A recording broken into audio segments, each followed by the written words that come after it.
예, 이렇게 장애물을 극복하라라는 제목으로 하나님 말씀 증거하도록 하겠습니다. 우리 1차 교환이 수룹바벨입니다. 그래서 1장부터 6장까지 주로 내용이고요. 그다음 2차 교환이 에스라를 통해서 돌아오게 됩니다. 그게 이제 7장 이후의 내용입니다. 오늘은 이제 전 과정을 쭉 보여주고 있다라는 것입니다. 그래서 에스라가 제일 많이 쓰는 표현 중에 하나가 뭐냐 하면은 여호와의 손이 도우셨다라고 하는 거예요. 여호와의 손, 하나님의 손. 이게 손이라는 게 이 손이 권능이라는 뜻이 있다 그랬죠. 여호와의 손. 이게 뭐 굉장히 많이 나옵니다. 여호와의 손이 도왔다. 느헤미야에도 계속 마찬가지예요. 이 같은 에스라가 썼다고 생각하는데 에스라서 느헤미야서는 한 권이라 그랬죠. 원래 한 권. 근데 에스라가 썼다고 생각하고 또 역대 상하도 에스라가 썼다고 생각하고 많은 학자들은 구약 성경 전체를 이렇게 그 39권으로 편집한 사람이 누구냐? 그게 에스라라고 생각을 해요. 그죠? 이게 전체를 한 거. 그러니까 에스라가 사실은 제2의 모세죠. 모세가 그 오경을 받았다 그러면 구약 전체를 갖다가 완전히 이렇게 틀을 짜게 만든 사람이 에스라였다. 그러니까 에스라는 사실은 숨어 있는 뭐 성경 전체의 어떤 시각을 보여주는 귀중한 존재다 이렇게 말할 수 있다라는 것입니다. 에스라가 하나님의 손이에요. 하나님이 도우셨다. 에스라 이게 에젤에서 나왔다 그랬잖아요. 이름 자체가 도우심이에요. 그러니까 하나님이 도우셨다. 이름에 나오잖아요. 그냥 무조건 다 하나님이 도우셨다는 거예요. 그게 하나님의 은혜라는 거죠. 은혜, 하나님이 도우셨다. 그게 에스라의 내용이었다라는 것입니다. 그런데 이제 하나님의 은혜 그러면 우리는 생각할 때 형통하고 똑같은 건데 그냥 만사형통 아니에요. 이렇게 잘 될 것이다라고만 생각하는데 실제로도 그렇지 않죠. 실제로 들어가 보면은 형통의 세 가지 기억나시죠? 창세기 39장 형통이 그 살라흐라는 단어인데 살라흐. 근데 이게 세 가지 의미가 있다 했잖아요. 형통 1차적인 게 잘 된다. 이거 뭐 이해 못할 사람 누가 있어요? 2차 방해가 있음에도 불구하고 전진한다. 3차 나뿐만 아니라 주변 사람들 다 잘 되게 만든다. 이게 형통의 의미예요. 그러니까 여기 은혜의 의미도 똑같겠죠. 그렇게 된다라는 거예요. 잘 되는 거, 그 다음에 방해가 있더라도 전진하는 거, 주변도 다 은혜를 받게 만드는 거. 은혜 위에 은혜, 은혜가 흘러넘친다. 이렇게 말할 수 있다라는 것입니다. 그런 의미에서 인생이 뭐냐, 신앙생활이 뭐냐 이렇게 좀 곰곰이 생각하면 경주라 그러잖아요. 히브리서에도 인생은 경주하는 자다, 다름질하는 자다. 뭐 고린도전서에 나오잖아요. 다름질하는 자다, 경주하는 자다. 근데 어떤 경주냐 하면은 잘 보면 이렇게 100m 경주가 아니고 장거리 경주고요. 첫째는 또 하나는 자세히 보면은 장애물 경주예요. 자세히 보면 장애물이 되게 많다라는 거예요. 장애물을 뛰어넘는 경주라고 해요. 오늘도 보세요. 예를 그런 얘기가 있죠. 악마는 디테일에 있다. 이게 무슨 뜻일까요? 악마는 디테일에 있다. 그 겉으로 총론을 바라보면은 되게 쉬워 보여. 이거 되게 쉽네. 그런데 이렇게 강론으로 들어가요. 이렇게 디테일로 들어가면은 거기에 어려움, 난제 이런 게 문제가 생긴다는 거예요. 그래서 디테일로 들어가면 악마가 보인다는 거예요. 방해가 보인다는 거예요. 이제 어려움이 보인다는 거예요. 그래서 지도자를 뽑을 때도요, 여러분들 잊지 마십시오. 이렇게 뭐 이론가를 뽑으면 나라 망쳐요. 교회도 망치고 뭐 다. 그래서 모세도 언제 뽑죠? 이렇게 광야 40년 동안 해본 다음에. 왜냐하면 악마는 디테일에 있거든. 디테일에서 다 넘어지는 거지 총론에서 넘어지는 사람이 누가 있어요? 뭐 앉아가지고 하는 소리에 좋은 소리 못할 사람 누가 있어? 근데 다 장애물이 있고 넘어지는 게 어디에 있어요? 디테일에 있기 때문에. 그래서 오늘 그 얘기를 보여주고 있습니다. 에스라를 통해서 이제 돌아오는데 겉으로 볼 땐 되게 쉬워 보이는데 가면 갈수록 이 디테일에 악마가 있다는 거예요. 디테일에 장애가 있다는 거예요. 그걸 극복하는 거. 그게 중요하다는 것입니다. 그래서 신앙생활 이렇게 하는 거예요. 크게 보고 난 다음에 그 다음에 항상 준비해야 될 게 뭐냐면 디테일로 들어가면 악마가 기다리고 있다. 디테일에는 문제가 있다. 장애가 기다리고 있다.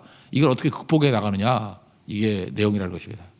그래서 그냥 여러분들 이해만 쉽다 그러면 젊은이들이라 그러면 저는 8장 전체의 제목을 이렇게 삼고 싶어요. 악마는 디테일에 있다. 이게 핵심이에요. 먼저 첫 번째를 보면요. 1절부터 몇 절까지인가 그게 11절까지인가요? 14절까지? 여기까지 내용은 뭐냐 하면은 쉽게 얘기하는 겁니다. 그냥 사람 같이 가자 그랬더니 사람들이 주르르 모이는 거예요. 그래서 제사장 가문이 모이고 12 가문들이 쭉 모입니다. 1, 2, 3절만 읽어볼까요? 시작.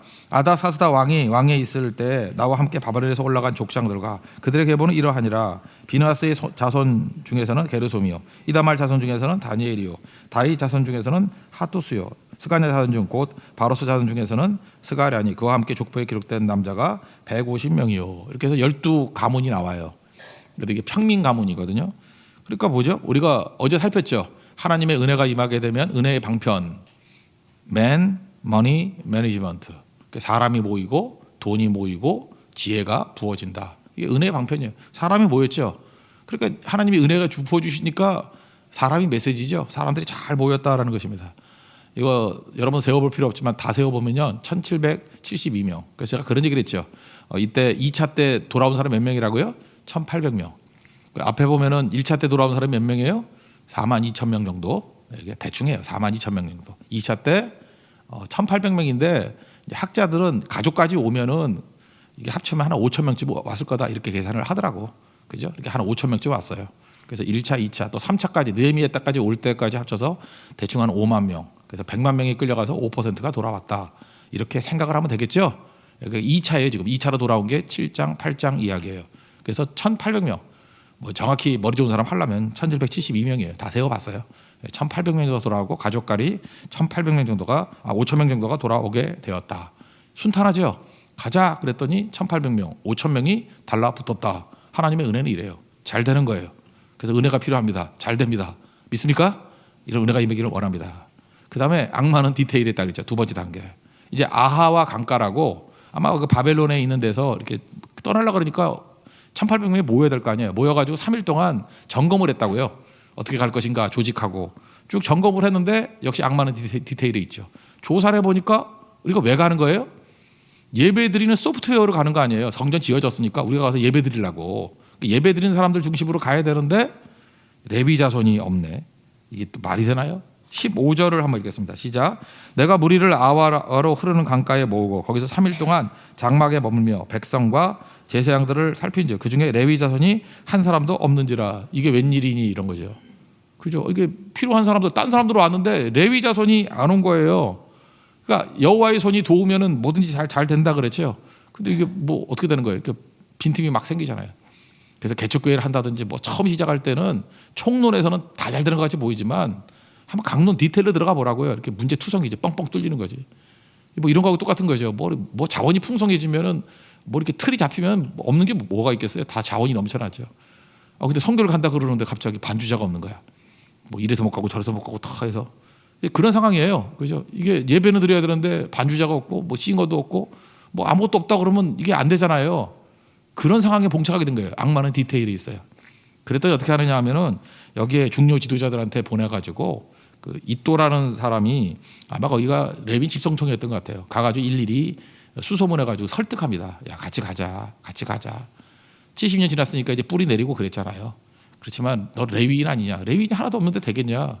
같이 가자. 여기서 성격 좀 강직한 분들은 그러죠. 아니 하나님의 일을 뭘 설득하냐고. 갈 사람 가고 아니면 버리고 가면 되는 거지. 안 그래요. 이렇게 부족함이 있을 때 에스라가 했던 일이 뭐냐면 일일이 찾아가서 설득했어요. 설명하고 이 과정 속에서 그들이 설득당해서 이제 몇백 명이 오거든요. 이렇게 오는 것들을 또 뭐라고 설명하느냐? 하나님의 손이 도우셨다 이렇게 표현하는 거라고. 그래서 하나님 백성들은요 설득하는 과정 속에서 설득이 되는 거 내 능력이 아니고 하나님이 설득당하게 만드셨기 때문에 모았다. 이런 게 있다고요. 그래서 여러분 디테일에서 문제가 생겼을 때마다 해야 될 일이 뭐죠?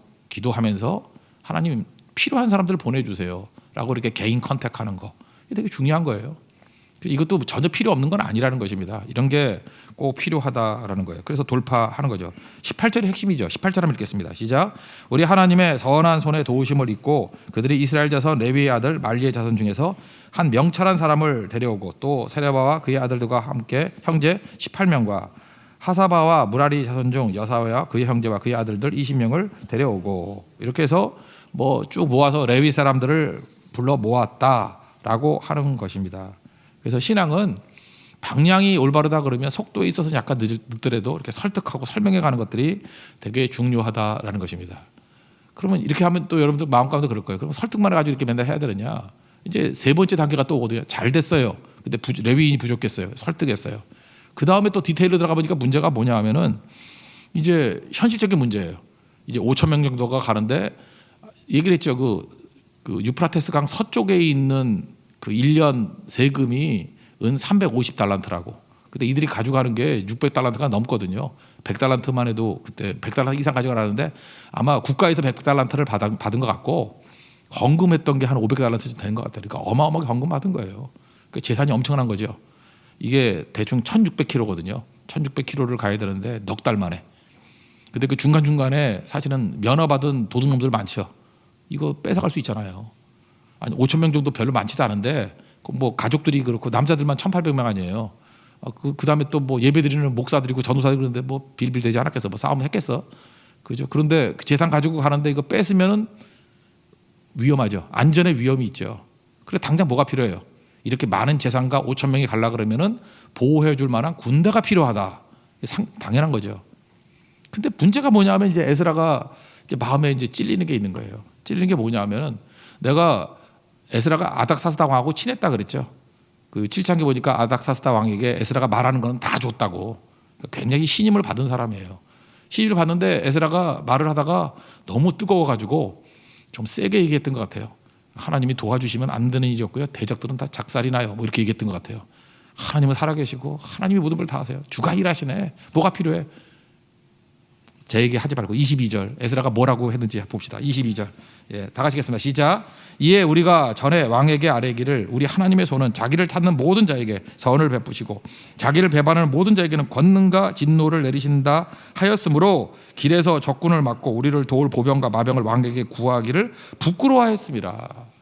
아니 내가 하나님 앞에 아니 하나님이 도와주시고 그죠 붙들어 주시고 대적은 다 멸하게 만드신다 뭐 이렇게 내가 아닥사스다 왕한테 얼마나 내가 강조했는지 알아요? 믿음 가지고 막 뜨거워서 설교자잖아요. 목사니까 그죠? 막 얘기를 했는데 이제 막상 현실 디테일로 가보니까 군대가 필요한 거야. 이거 보호막이 필요한 거예요. 근데 그걸 왕에게 말하려고 할 때에 부끄러웠대요. 이걸 뭐라 그러죠? 영적 자존심. 이런 게 있어요. 영적 자존심. 우리도 이렇게 성교나 뭐 이렇게 하나님의 일을 할 때 어떤 때 그래요. 뭐 헌금도 요청을 할 때도 있고, 그죠? 저는 믿음 성교도 할 수 있지만 어떤 때 필요합니다. 요청할 때도 있고, 뭐 어떤 사람에게 보호해 달라고 얘기할 때도 있고, 이렇게 설득하고 그럴 때도 있죠. 성교 같이 가자고 말할 때도 있고. 근데 이제 어느 순간 우리도 이제 이 교회 이 단계에 온 것 같아요. 이제 성교 잠깐만 갈 때 잠깐 같이 가자. 우리 이제 속된 말로 영업한다 그러는데 인도 성교 가자 영업하고, 뭐 네팔 성교 가자 영업하고, 맨날 이렇게 막판에 뭐 이렇게 좀 약간 기준도 무너뜨리면서 같이 가자고 설득하는 2단계의 디테일이 있었어요. 근데 이것도 계속 하다 보니까 부끄러운 거야. 하나님이 하신다 그러고, 하나님이 뭐 약한 자를 통해서도 일하신다 그러고, 부족한 자를 통해서도 영광을 받으신다 그랬는데 계속 이게 뭐 하고 있는 거지? 그때 뭐가 생기는지 알아요? 영적 자존심이 생기는 거예요. 내게 아닥사스 왕에게 한 말이 있는데, 그래서 갑자기 하나님의 종들에게 오는 이게 부끄러움이 있어요. 야, 부끄럽다. 너 이게 설득만 할 거냐? 설명만 할 거냐? 아니야. 하나님이 도우실 거야. 그래서 에스라가 선택한 게 뭔지 알아요? 부끄러웠대. 속된 말로 쪽팔렸대. 내가 아닥사스다에게 군대 보내달라는 말은 못하겠어. 그래서 했던 일이 뭐냐? 그럼 우리는 무기가 있잖아요. 무기가. 그게 뭐죠? 기도하자는 거예요. 기도. 그래서 21절에 기도가 나와요. 금식 기도. 21절 한번 다 같이 읽겠습니다. 시작. 그때 내가 아와 강가에서 금식을 선포하고 우리 하나님 앞에서 스스로 겸비하여 우리와 우리 어린아이와 모든 소유를 위하여 평탄한 길을 그에게 강구하였으니, 군대 대신에 금식 기도를 선택했다라는 것입니다. 그러니까 여러분, 이게 하나님 백성들은 약간은 좀 믿음의 선포도 필요해요. 예를 들어봐요. 하나님이 도와주시면 나는 성교도 가. 하나님이 도와주시면 우리는 뭐 무슨 일이든 예배 드려. 하나님 보호하시면 내가 난관과 어려움이 있더라도 돌파할 거야. 막 이렇게 떠들고 다녀요. 근데 실제로 어려움이 와. 그러면 위축되죠. 우리가 뭐 말한다고 두려움이 없는 게 아니라, 용기가 뭐라고요? 두려움이 없는 게 아니라 두려워도 하는 거라고.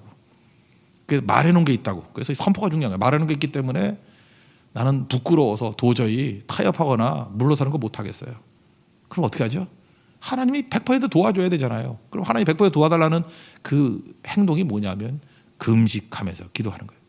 죽으면 죽으리다. 금식이 뭐예요? 힘 빼는 거 아니에요. 금식하면서 기도하는 거예요. 하나님, 이방 세계 속에서 하나님 살아계시다고 선포했는데 내가 부끄러워서 이거 타협 못하겠습니다. 군대 달라고 못하겠습니다.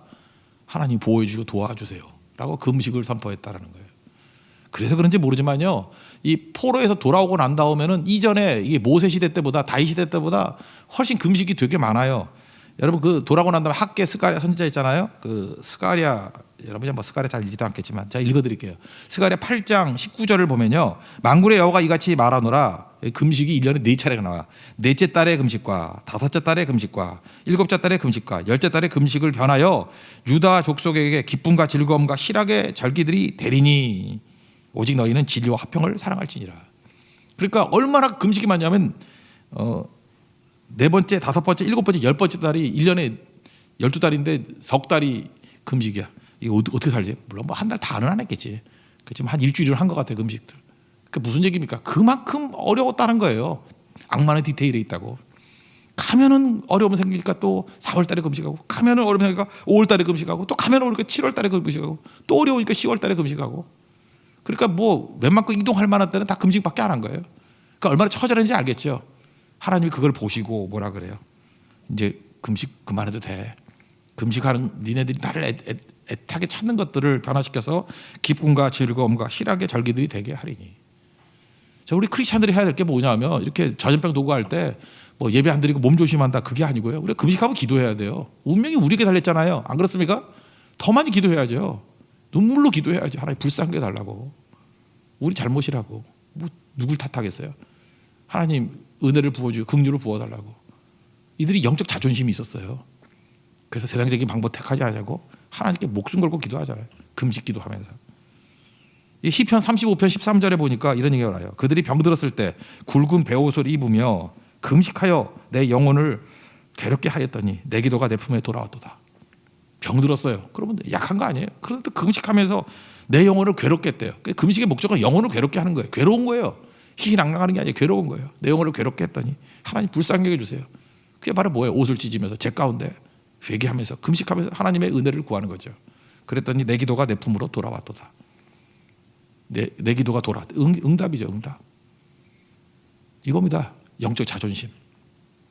저는 이 시대에 뭐 이거 그냥 어떤 뭐 고집 그런 거 말고요. 하나님 앞에서 하나님 백성으로서의 자존심이 있어야 돼요. 하나님 붙들어 주세요. 이게 누구 의지할 거예요? 하나님 백성들이 이거 건져내야지 누가 의지할까? 하나님이 역사를 주관하신다면서요. 그러니까 하나님의 마음을 돌이키고 하나님의 손을 움직이게 누구예요? 성도들의 기도죠. 구하십시오. 하나님께 우리의 부르짖음을 응답하신다고 믿습니다. 우리가 애통하며 기도하고 금식하며 기도할 때 하나님께 들어주신다는 거예요. 결국 들어줬냐 안 들어줬냐. 23절 다 같이 읽겠습니다. 시작. 그러므로 우리가 이를 위하여 금식하며 우리 하나님께 간구하였더니 그의 응답하심을 입었느니라. 이게 한 절이지만 참 감동적인 거죠. 성도의 기도를 들으신다라는 것입니다. 이런 과정을 통해서 이 하나님 백성들이 어떤 일이 벌어졌겠어요? 예배자가 됐겠죠. 우리 로마서 5장에 보세요.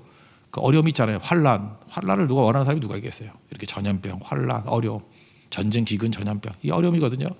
환란은 인내는 외적인 근육을 생긴다 그러고, 인내는 연단은 속사람, 인격을 기르고, 그래서 마침내 소망에 이르게 하느니라. 지금 이 모든 과정들 악마가 디테일에 있습니다. 그래서 디테일이라는 장애물을 딛고 넘어가는 과정을 통해서 보세요. 그냥 평탄했을 때보다 얼마나 많이 기도했겠어요. 그렇지 않아요? 보세요. 일꾼이 부족해요. 처음에 잘 됐어. 사람들이 모이고 이거 만사형통이네. 그런데 레위 자손이 없어요. 설득하는 과정 속에서 얼마나 속이 부글부글 끓고 이 레위 자손들 이거 맞아? 이게 믿는 놈들 맞아? 왜 이렇게 설득이 안 돼? 그런데도 자기를 굴복하면서 사람들을 하나씩 모으고, 그 다음에 이방인인 아닥사스다 왕 앞에서는 해놓은 말씀이 있거든요. 하나님 백성 하나님이 도와주신다 그러는데 군대 달라 그럴 수는 없잖아요. 하나님 보호하신다 그랬는데. 그러니까 어떻게 해요? 두려움은 오는데 실제적인 안전의 위험은 있는데, 그래 금식하면 기도하는 거죠. 한 걸음걸음이 이게 예배고 한 걸음걸음이 기도 아니었겠어요? 그래서 마침내 4개월 만에 돌아온 거예요. 이거 기적이죠. 하나님 붙들어 주신 거라고. 이러는 과정 속에서 그들은 예배자가 돼 있다라는 거예요. 우리 성도도 그렇습니다. 지금도 우리가 무슨 큰 소리 칠 게 있어요. 아슬아슬하죠. 하나님 붙들어 주시면은 한 걸음 가는 거예요. 다 거치고 난 다음에 깨닫게 될 것입니다. 주를 의지하고 나아가는 게 바로 이런 거구나. 어려운 가운데 있을 때 여러분 잊지 마십시오. 영적 자존심 잃지 마십시오. 우리 하나님 백성들입니다. 하나님의 도우심을 입는 자들 아니에요. 우리가 하나님 외에 어디에서 의지함을 얻겠습니까? 주밖에 없습니다. 우리 주만 바라보고 이길 수 있는 주의 거룩한 종 되기를 축원합니다. 그럼 여기서 이제 끝나버려도 되는데 한 가지가 더 붙어요. 붙는 얘기 뭐냐면, 엄청난 제사를 가지고 가는데 우리는 은혜 그러면 뭐 은혜로 다 된다 그러는 거 아니에요? 그죠? 뭐 형통하더라. 그 다음에 뭐 레위 자손이 없어서 설득으로 와더라. 설득만 하는 이런 합리적인 방법뿐만 아니라 부끄러워서 영적 자존심 때문에 아닥사스왕에게 군대를 구하지 아니하고 금식하면서 기도하고 나갔더니 하나님 보여줘서 안전하게 돌아왔더라. 그럼 끝나는 거 아니에요. 근데 갑자기 무슨 얘기가 나오냐면, 재산을 가지고 갈 때에, 많은 금은 보화를 가지고 갈 때에 이것들을 투명하게 했다라고 하는 것들이 나와요. 이 교회 안에서도 보면은 뭐 재산 갖고 문제 갖고 뭐 이거 투명하지 않을 때 문제가 되잖아요. 그러니까 은혜는요, 뭐 은혜로 합시다 그러면 뭐 대충 합시다 그렇게 하는 게 아니에요. 투명해야 돼요. 그래서 떠날 때에 계산을 해요. 그래서 세고, 여기 달았다라는 표현을 많이 쓰거든요. 무게를 달았다. 세고 달고 그 다음에 기록해야 돼요. 세야 되고 카운팅해야 되고 달아봐야 되고 기록해야 된다고. 이걸 3번에 걸쳐 있어요. 떠날 때, 중간에, 돌아와서 확인하는 거. 그러니까 이건 뭐예요? 투명성이죠. 철저히 계산했다는 거. 25절만 읽겠습니다. 25절 시작. 그들에게 왕과 모사들과 백성들과 방백들과 또 그곳에 있는 이스라엘 무리가 우리 하나님의 성전을 위하여 드린 은과 금과 그릇들을 달아서 주었으니. 그러니까 출발할 때 정확히 달았어요. 달아가지고 얼마를 가지고 떠난다라고 하는 것들을 기록을 했어요.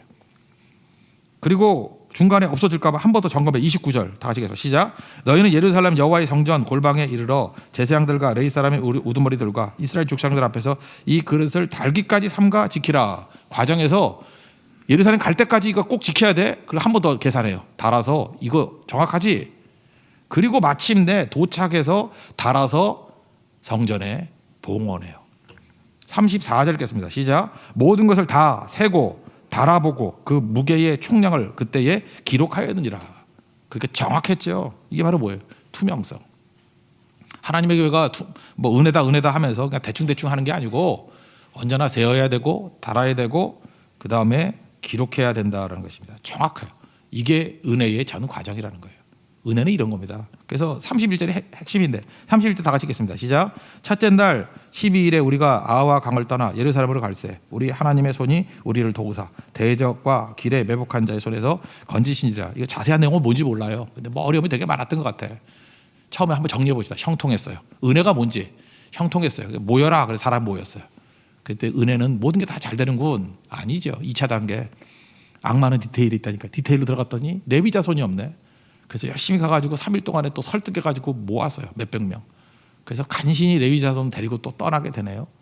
근데 막상 현실에 부딪혀 보니까 이 5천 명이나 되는 사람들 재산이 어마어마한데 이 주변에 보니까 웬 도둑놈들, 그죠? 이게 맹수들이 우글우글 거리는 것 똑같아요. 안전하게 갈 수가 없어요. 그런데 왕의 도움을 구하면 도와줄 건데 부끄러웠대요. 쪽팔렸대요. 영적 자존심이 있는 거예요. 그래서 선택한 게 뭐예요? 영적 금식. 하나님 특별히 도와주세요. 특별히 도와주세요. 그래서 한 걸음 4개월이 그냥 아슬아슬하게 간 거예요. 근데 하나님의 도우심이 있었죠. 그래서 최종적으로 돌아오게 되었더라. 이게 은혜가 아니고 은혜의 디테일은 또 어디가 있냐면 내부적인 거예요. 그 과정 속에서 또 물질적으로 또 욕심 부린 놈들이 또 삥땅 맞고 이러면 안 되잖아요. 그래서 하나님의 교회는 어떻게 해야 되느냐? 떠날 때 정확히 세고 달고 기록하고 중간에 세고 달고 기록하고 와가지고 세고 달고 기록하고 3가지를 맞춰봤더니 일치되더라. 투명성. 이게 은혜라는 것입니다. 우리가 무슨 일을 하든 이런 일을 해야 된다는 거예요. 그래서 우리 교회 할 때 돈 같은 거는 교육자들이 안 만지죠. 돈 행정하는 사람과 이게 집행하는 사람하고 돈하고는 떨어지는 게 옳아요. 이게 초창기 때 어쩌다가 이게 일치가 되더니 이게 혼돈이 되는 경우가 많아요. 그거 뭐 은혜로 합시다. 아니에요. 분리돼야 돼요. 돈 기록 따로 있어야 되고 집행하는 사람 기록 따로 돼 있어야 돼요. 이게 맞아야 되죠, 둘이. 그죠? 그거 해야 되고. 왜 교회가 나를 의심하는 겁니까? 의심 그래 뭐 잠깐만 그러다 의심하는 거예요. 예. 인간을 어떻게 믿어? 인간은 의심하는 거예요. 잠깐만 의심하냐고 항의하지 말라고. 의심해요. 성경 의심하라고 나왔어요. 의심해요. 여기 지금 헌신하고 70년 동안 있던 그 좋은 자리를 다 내팽개치고 헌신하고 온 사람들 여기서 하나도 믿음 없는 사람 없어요. 다 믿음 있는 사람들이에요. 그런데 의심하잖아요. 그죠? 세고 달고 기록하잖아. 세고 달고 기록하잖아. 와가지고 세고 달고 기록했는데 일치되더라. 그게 은혜지. 잊지 말라고요. 그래서 세부적으로 하는 거. 그래서 진도 회계를 세우고요. 뭐 이렇게 자율 부서들도 회계를 세워서 철저하게 할 줄 아는 거. 이게 은혜예요. 은혜는 그렇게 하는 거예요. 대충 하는 게 아니고. 그래서 전체적인 마무리를 짓게 되었더라. 우리 어려운 가운데서도 이렇게 디테일하게 오늘 저 8장이 되게 중요하다고 생각합니다. 이렇게 디테일하게 들어가서 하나님의 은혜의 걸음이 무엇인지를 깨닫고 더 하나님의 은혜를 담는 좋은 그릇 되는 우리 축복이 임하기를 기원합니다. 자리에서 일어나겠습니다. 하나님의 은혜 찬양하겠습니다.